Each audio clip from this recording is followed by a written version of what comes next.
Hey everyone, welcome to the Fight to Thrive podcast. I'm Dr. Tyler Simmet. I'm a physical therapist and the captain in the U.S. Army.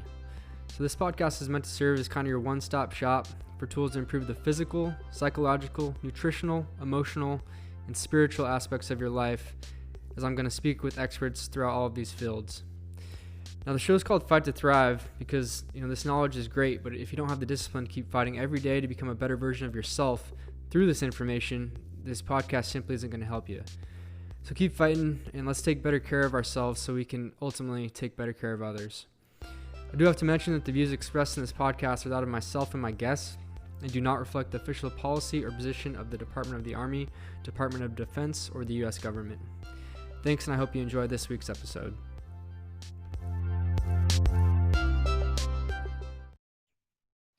So this week we're kind of welcoming a special guest onto the show. It's my buddy, and he's a professional athlete. He's a hockey player for the Tampa Bay Lightning, Tyler Johnson. So Tyler's got a really extensive resume as a hockey player. He won the Memorial Cup when we were about 16 years old with the local junior team, the Spokane Chiefs. He went on from there to win the Junior Worlds with Team USA, where they had upset Team Canada. And he was also on a championship team in the American Hockey League, where he also was able to win a Most Valuable Player award there, which is kind of like the semi-pro type of team for the Tampa Bay Lightning. And then he went on from there to obviously play for Tampa Bay, and now they've won the Stanley Cup. So he's been on a lot of championship teams. He's had a lot of personal, and professional success himself, and knows a lot about holistic health and fitness, and especially the mental aspect of, the ability to persevere and how to thrive. So really excited to welcome him on today, and we'll go ahead and get started. All right, so we are here with this week's episode of Fight to Thrive. Exciting episode for me. Got my buddy Tyler on to talk about kind of part of his holistic health and fitness approach in the NHL and pro hockey, and just discuss how he's been able to utilize that, not just from something that he's forced to do, but something he's really benefited from. And with the Army taking this new approach and having this team of people that our job is to focus on kind of optimizing that human performance aspect. It's not just about lowering our injury rate. It's really about similar to pro sports. We want to get the best performance we can for soldiers, and ultimately to make the most lethal soldier possible. So it's a little bit different goals, but kind of similar approaches. And I think that we're a little bit behind the times here, in the military. However, there are special forces and ranger units who have been taking this approach for a while. But yeah, so thanks for coming on, Tyler. How you doing? Thanks for having me. Good. How are you? Good. Yeah. So Tyler and I went to high school together back at CV, Central Valley High School in Spokane, and then ended up, we were dating the same girls, or not the same girls. Girls are Not definitely not the same girls. That's thankfully the same group of girls. So like our girlfriends were friends, and then we kind of started hanging out, and the relationships didn't work out, but we kept hanging out anyways. He spent some time at WSU, go Cougs, when I was there for undergrad, and then been able to maintain contact since. And Tyler goes back to the northern Idaho in the summers during the off season, and my family has a membership at Gaza Ranch at the golf club he's at, so we've been able to spend a lot of time up there. And yeah, so really unique opportunity today, to be able to discuss some of these things and talk about kind of how what your guys' team looks like. So for us, we're going to have myself, a physical therapist, and then within that kind of realm, we're going to have 5 athletic trainers, and we're going to have some assistants and things like that. There's going to be a bunch of strength coaches, there's going to be another physical therapist, there's going to be an occupational therapist, a sports psychologist, a dietitian. So a pretty good sized team once we have everybody here. So since we don't have anybody here, kind of wanted to, give an idea of what it looks like for like a team that already has something like that. And so what does that like holistic, you know, human performance optimization approach kind of look like for you guys? Yeah, so I mean, we have our coaches, obviously, they aren't really a part of our training or anything, but as far as training and trying to keep us healthy and everything, we have uh, two head athletic trainers that kind of do everything. We have two manual therapists, for your chiro and that different kinds of things, and then we have a strength and conditioning coach that somewhat ties in with the nutrition aspect. Like, we don't really have a nutritionist, but he kind of looks out for our team meals as far as what we can have and kind of gets us in the right approach. Or if you have any questions, he's pretty knowledgeable and all that. But yeah, so those guys all just kind of work together, and you kind of just go through all of them every day, and they help you out. Nice. So one thing that's kind of shifted in the military, and why we're bringing this approach in is the focus has been like so much on the physical side of things for a while, and kind of ignoring like the like emotional or like mental or spiritual side, which is why like technically behavioral health is also a part of this, or like the chaplain, sport. Again, I mentioned sports psychology. So have you utilized like any sports psychology? Do you guys have one that the team uses or anything like that? Yeah, so we actually do have a guy. He's not here full time. He's probably down with our team, I'd say about once a month, maybe two times a month. And he, gives us little stories and stuff and kind of, lays things out as far as, the big thing with us is, it's pretty stressful playing in the league. You play in so many games, you're in situations, you have, especially nowadays with social media, people are all over you all the time. So guys get a little bit too stressed out. I think that's where the sports psychologist comes in and does a really good job about kind of just mellowing everyone out and kind of, we're pretty lucky to be able to play hockey for a living, that you need to have fun with it. I mean, once you um, go in and think it's just a job and you're actually just working for it, we found that that's when our team itself actually plays the worst. We want to try to be as loose as possible, as close as possible, but we have to have fun with it, and that's kind of what the psychology part has done a really good job. I mean, when I first came into the league 8 years ago, we didn't have that at all. And we just recently started doing it about 4 years. So I think it's really benefited our team. I think it's really helped us all, and individually and collectively. Nice.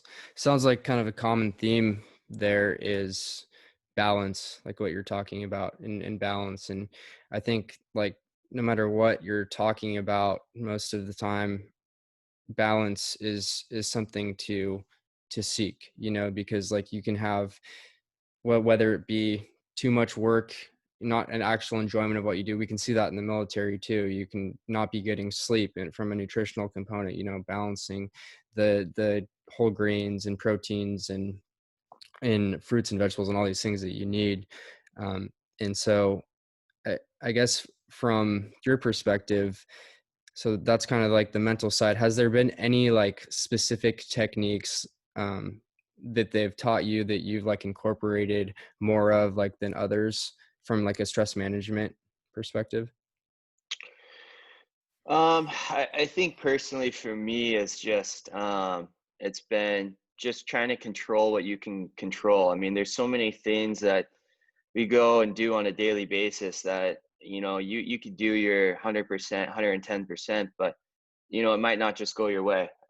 We always say when we go out and play a game, you could play the perfect game, but the other team might still win. I mean, the other team's trying to do everything they possibly can to win too. So you just have to control what you can control, learn from your own mistakes, try to make yourself better, try to make your team better. But at the same time, you can't really get too far down on yourself if, something doesn't go your way, or if you feel like someone's screwing you over or just whatever. It's just got to be what can I do to try to help myself at this moment, and or what can I do to try to help my teammate out at this moment. It's just I think that was probably the biggest thing for us, and I think me and our team, we've been so close numerous different times. I mean, as kind of watching us, and little bounces here or there that could easily have said, "Oh my gosh, if that went the other way, we would have won 4 years ago," or whatever. But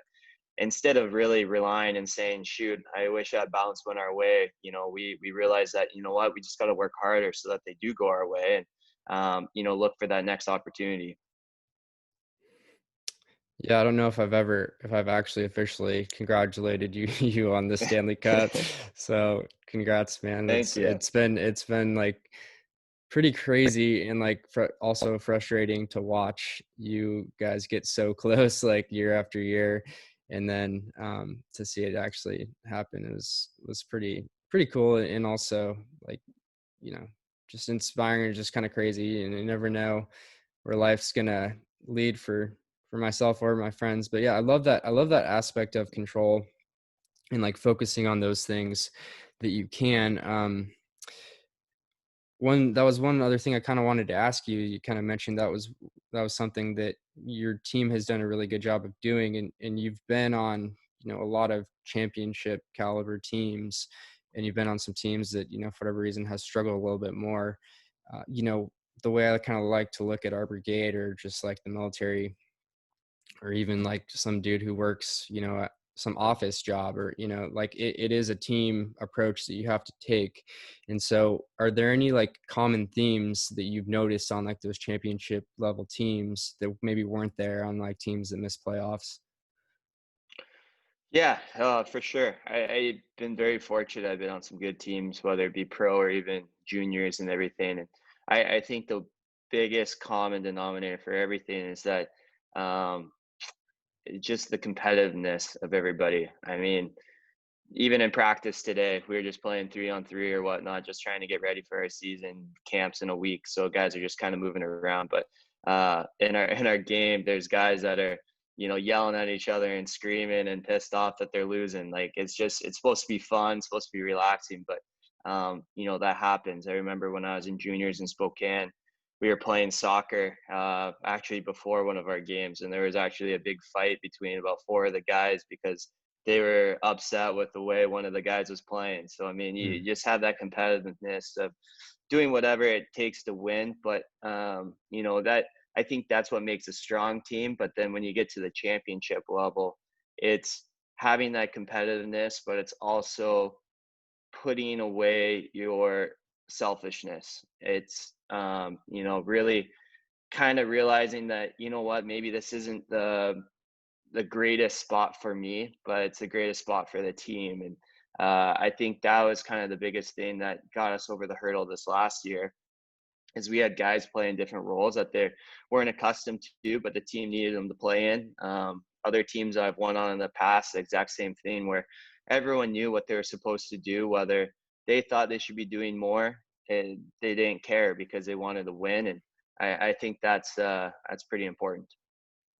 I feel like those things, like being competitive but also being selfless, that can be kind of difficult, right? Because like it depends on what you're being competitive about, I guess. But like if you're like really competitive about like, your stats, or like, your contract or whatever, and you just being better than the rest of your teammates, then that can take away from the success of the team, right? And it's a similar concept in the military where, we get competitive about because you're oftentimes competing with your battle buddy for promotions and things like that. And you could either work as a team to bring each other up, or you can try and cut each other out, and just try to be better, and stand out against that person. And 100% agree, from our perspective, like specifically our medical team, um, we don't really have that option of trying to not work together. It's people like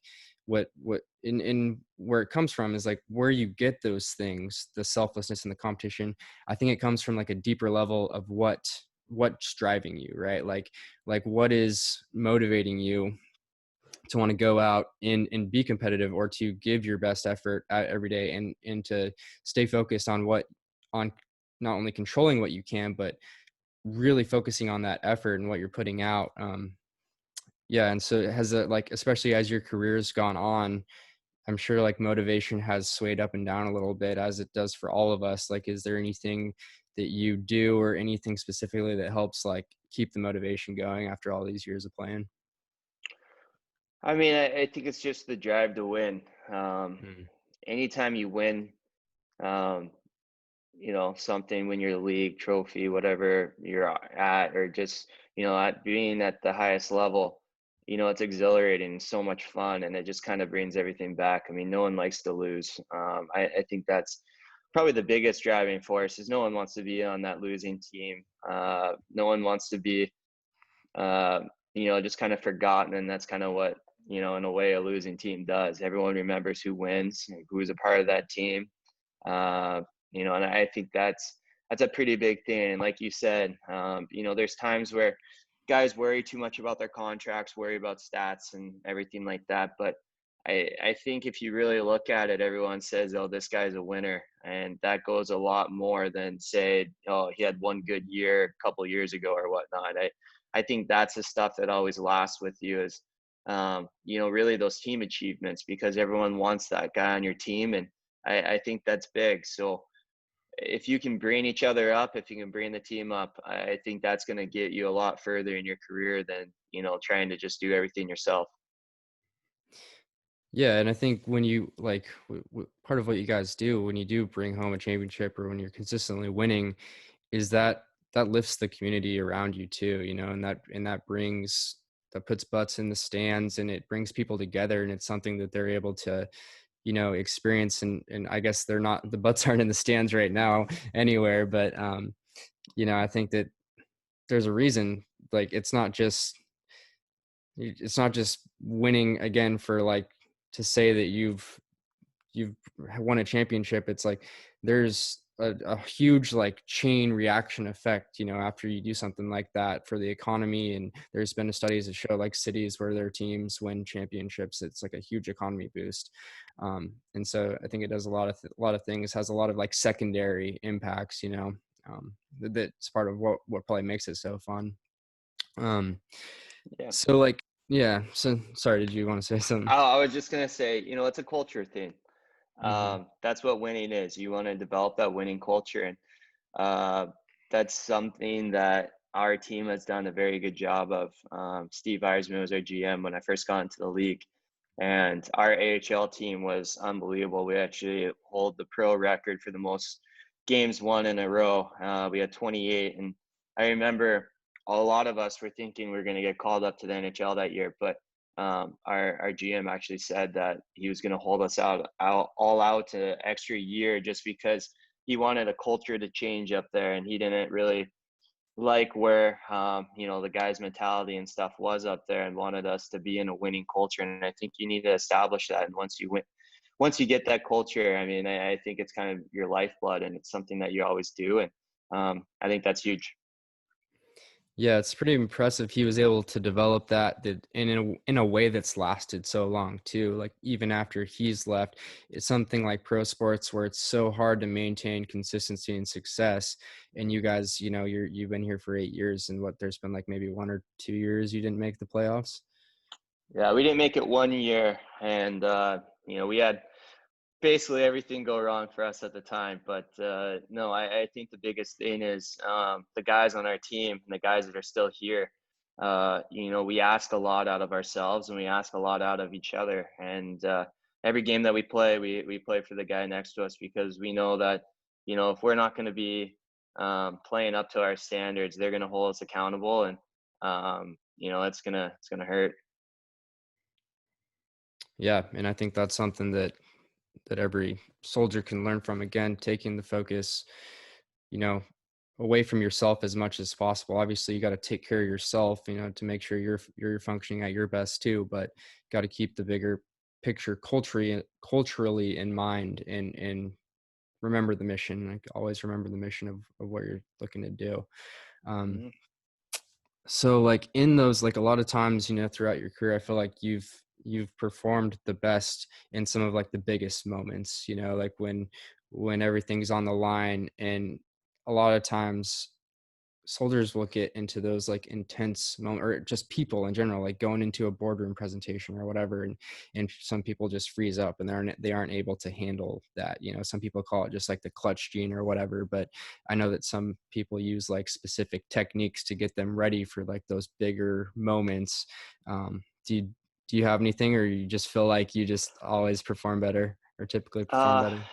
yeah, I don't think I really have anything that I do differently or think of or anything like that. I think it really is, I just have fun in those moments. I think Mm. that's the best time to play. I remember when I was younger, I'd get nervous playing in front of crowds and stuff, but now, you don't even really think about it. You just go and, um, yeah, I don't know. I just have fun when there's more on the line, when things are, the battle's just more intense. It really just gets me into it, and I just, really like it and have fun. Yeah, I think that's huge too, because yeah, I mean, it's a little bit different maybe if you're on the front lines and you're getting bullets flying at you. It's harder to like think in that mindset of having fun, but honestly, that's when you're like you said, that's when you're going to perform your best, and like I mean, you have danger, whatever, big dudes that are trying to take your head off too, and it's not like you're just out there chilling. And but to be able to like look at that mindset instead of like fear based and like, oh, this is a big situation, like I don't want to screw up. It's like having that drive to success instead of like the fear of failure is something I like to hit on a lot. Yeah, for sure. I mean, anytime that you're scared to do something, I think that's when you really mess up. And I think that, we use it as, we're gripping our sticks too tight. Means like we're basically, we're not able to make the plays that we normally do because you're just so tense and so, almost too gun ho in a way. That's when you just have to relax. And that's when, our team's done a really good job of being able to see that in guys on our team if they're that way. And we have guys that will come up and, just in the middle of a game, just do a stupid joke just so the guy laughs a little bit. Like our bench is really just a mockery of what's going on if you actually was listening, because, we're all just making fun of each other and laughing. But, we found that that actually helps us, that actually makes us play better by trying to relax and, have some fun with it. I like that. Yeah, taking an opportunity to keep it light, when it's appropriate. I think that's important. That's something that I like struggle with sometimes, like getting to work and just feeling like I need to just be in work mode all the time and just get shit done, which I think that's important sometimes. And then there's guys in the military kind of like me that are just generally more serious.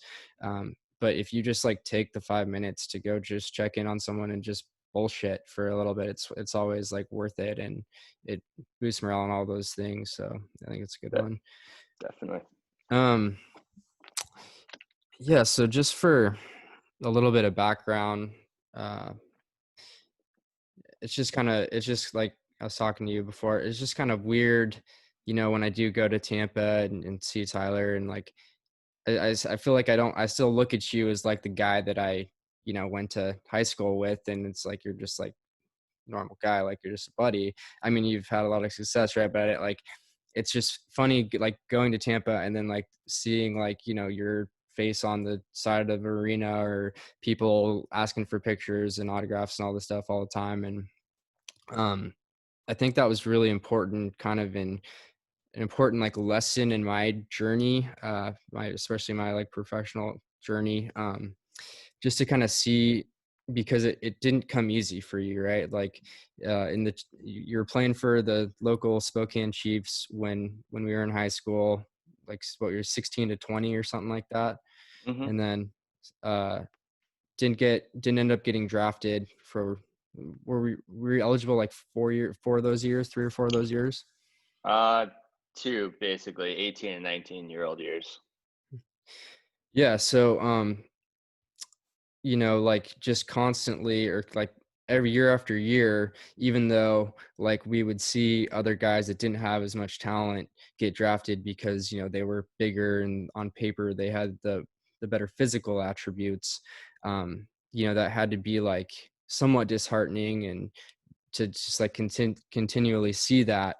Um, but then like having the persistence to stick with it, and then like that last year for the Chiefs, I think you like led the league in goals, right? And Hmm. um, ended up signing with Tampa, and kind of the rest is history. And so I remember when I was like in my early 20s and trying to figure out what I was going to do with my life, and I had applied to the Army Baylor physical therapy program the first time. Didn't get in, and at the time I was like, I didn't have a lot of money. I was like, working minimum wage job at a clinic to get my hours, and I was like, had these other options that were more, financially prosperous. But like this program, I just like felt a calling to do. But they allowed 24 total students in, but like usually around 6 of those are people who are already serving the military. So I'm competing with like thousands of applicants for 18 spots basically. And so my odds were not very good. But like being able to see like you overcome those odds and stay persistent with it. I put in my application again, and I again controlled what I could and just worked harder, and ended up getting accepted. And then through that, I was able to, meet my fiance, and you kind of had something to do with that. She's from Tampa too. So yeah, thankful for all that. But I guess what I'm getting at is just to mention like how important, if there's something that you want, like I call this podcast Fight to Thrive, because like you need to actually consistently fight for it every day and stay persistent, um, to reach your goals. And you need to have some kind of goals. You need to have something that you're working towards. Otherwise, you don't know what to do. You don't know what to be persistent about. When you were going through all of that, how'd you work through some of those, just like all of the doubters, and like maintaining like belief in yourself through that process? Yeah, no, it was definitely difficult and definitely a different journey for me. But with me, I think the one thing I've always been really good about is kind of planning everything. I am planning and having goals, I guess, is what I was trying to say. Like I always knew I wanted to play in the NHL, but there's things I was going to have to do before that, whether it be, you know, um, my first year at juniors, I just wanted to make the team. I mean, that was my first goal. But so you have to like have these little things to try to obtain that you can try to push and keep doing. And then when I was 18, 19, I thought that, I probably should have been drafted. I probably, I felt like I was better than what people gave me credit for. But at the same time, I can't really do anything about that. I can't make people change their opinion about me without me actually playing better and just trying harder. So that I try to just focus on that and just trying to persistently get better every year, every game, try to be the best one on the ice as I possibly could. And over time that kind of happened, and it kind of worked out even better though, because if I would have got drafted, you get stuck to that team, you don't get to choose. And I was really lucky that my last year in juniors, I had every team pass me up for 2 years, and then all of a sudden, my last year, I think it was like, I don't know, 12 to 15 out of 30 teams actually send me contract offers, which they could have basically got me for free at the time, the other 2 years before. Then now they want Mhm. me. So it was just one of those things that I kept on just playing, kept doing what I enjoyed doing. I had fun with it. Kind of also a weird story was before my last year in juniors. I saw my friends, including you and others, that were at school having a lot of fun. Basically getting their careers in order, and then here I am still playing juniors, which is unbelievable. But at the same time, you don't really know if you're going to go pro or whatnot. And I was actually considering, going to play hockey in Canada for their college, which you can kind of still get a college scholarship up there. They don't consider you a pro, unlike the U.S. colleges where my junior team was. So I was going to go up there and actually just start a different career, but my dad actually talked me out of it right before that year, and basically just said, "Hey, this might be your last shot. Might as well go have fun with it." And, just kind of let everything fall where it falls. And I did that. I had a lot of fun that year. I was competitive. I worked really hard, but I kind of relaxed a little bit and wasn't so stressful on myself. And I think that really helped me. And but yeah, you just gotta keep going, and hopefully someone believes in you. And once that person does believe in you, you have to do the best you can at that time. Oh, everything to Ken. Yeah, That's what I figured. Kenneth. Yeah. So, yeah, no, that's thanks for sharing that. That's awesome. Were you taking like community college at the At the falls there. yeah, Yeah. Yeah. online? No, I was doing some online courses. I think I have Mhm. like, I don't know, maybe a year, close to a year of college done. But uh, I enjoyed school, but I'm kind of glad that my career went this way, so I'm okay with it. Well, you can always go back. You can always get it True. done. Um, so yeah, one other thing, that I wanted to touch on was we have a lot of soldiers that will travel, with temporary assignments, and like I was doing last summer and or last winter, and living out of a hotel and going to different places. I know you guys do a ton of that too. And, you know, I was just like thinking about how we're going to be able to maintain this like H2F program while we're going to have people on the road. And I'm just hoping you can kind of hit on that, how you're able to like maintain your health and sleep hygiene and eat decent and all these things while you guys are traveling in different time zones and across borders and all that.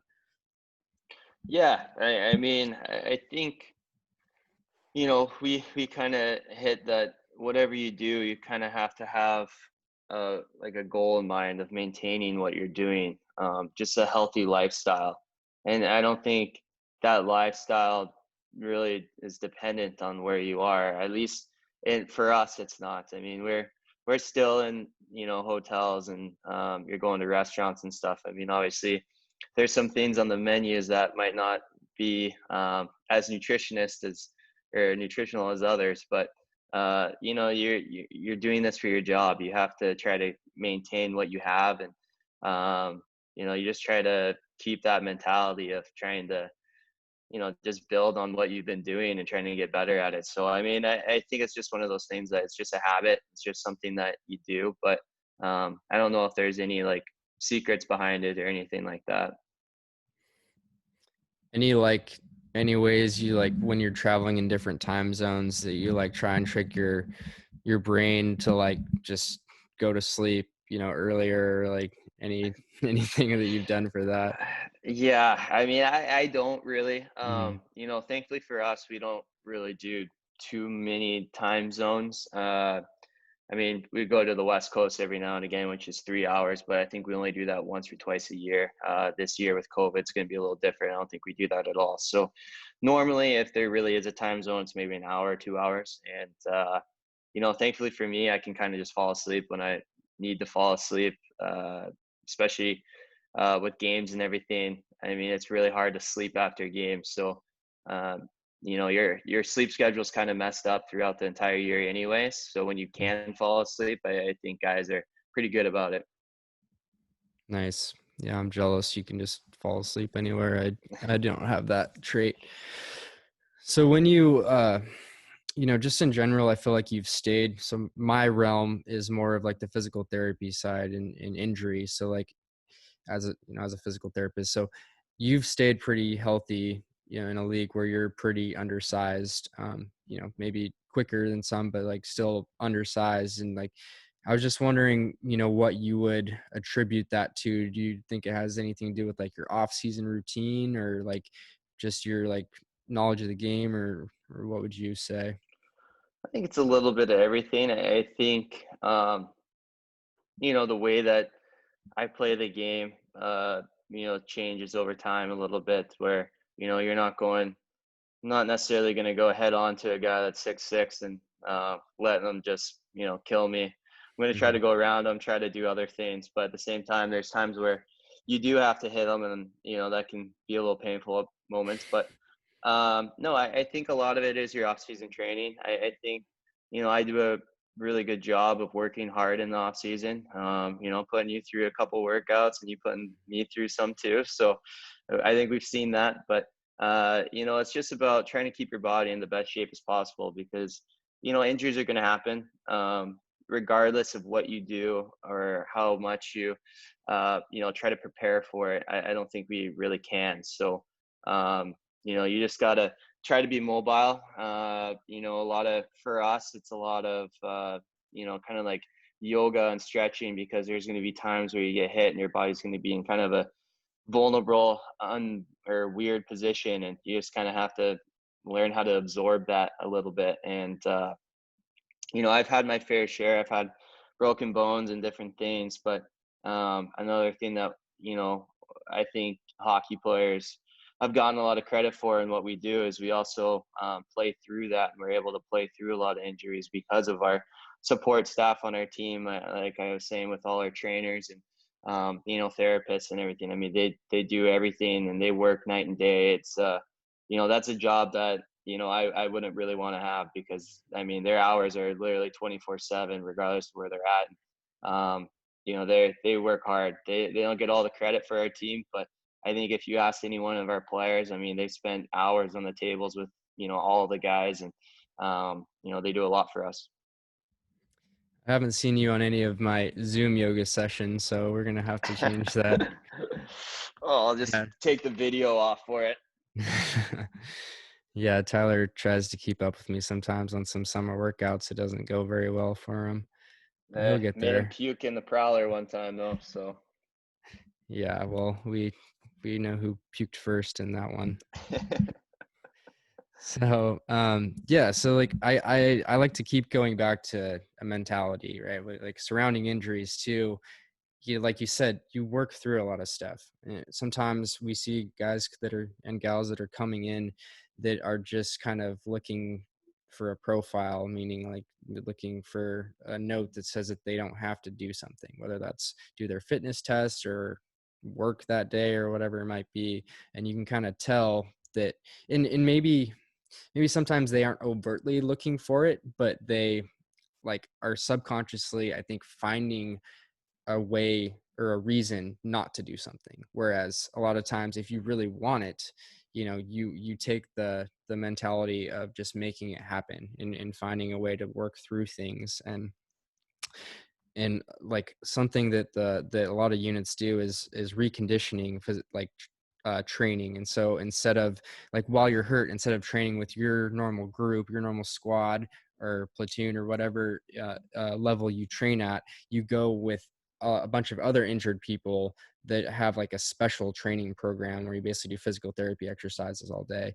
And for me, I think that's, I mean, it can work, and I think there's some really good ones out there, but I think it's kind of bullshit. Like you should, unless you have like a really horrible injury, you should be able to work through something, even if like they're like running and you have a bum ankle, like you can be on an assault bike just doing the arms. You could always find something to do for the most part. And so that's one thing that we've been encouraging is people just to keep going to PT with their unit and making it happen. And I think that from what I've seen, especially with your team, like there's a lot of guys that are able to just work to have the mental toughness and the stamina in the fight to continue to push through those things. And then just in general, that is going to transfer over to a lot of other things in life too, because you can always find an excuse not to do something. It's a little bit harder to find good reasons to stick with it.